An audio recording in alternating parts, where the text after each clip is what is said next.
Küsimus on minul selline, et milliseid kestlikke fassaadilahendusi te siis pakute? Me rääkisime esimeses paneeldiskussioonis fassaadilahendustest, mis teil on? Sellist, mis 2000 aastat vastu peaks?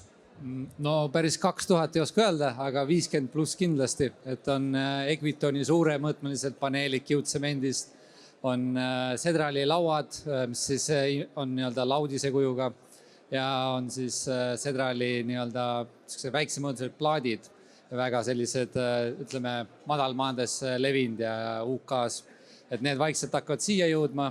Arhitektile on silma hakanud, meeldinud, oleme selliseid huvitavaid projekte teinud.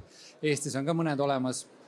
Ja siis, mis meil uus selline täna siin Stenka on siis fassaadilt katusele vana hea eterniidiga lahendus, mis siis, ütleme, ruutmeetri mõttes üks soodsamaid tuulduva fassaadi lahendusi võiks olla.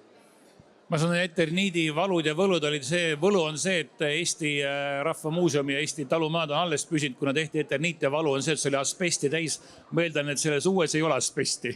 97 aastast alates ei ole meie tehas kasutanud seda, et tänaseks peaks kõik tolm ka olema kadunud sealt, kus võis vähegi asbesti sees olla. Et ei, täna ei ole. Väga tore. Aitäh, Pestor. Ühesõnaga 2000 aastat garantiid ei anna, aga 1500 küll kerge liialdustega.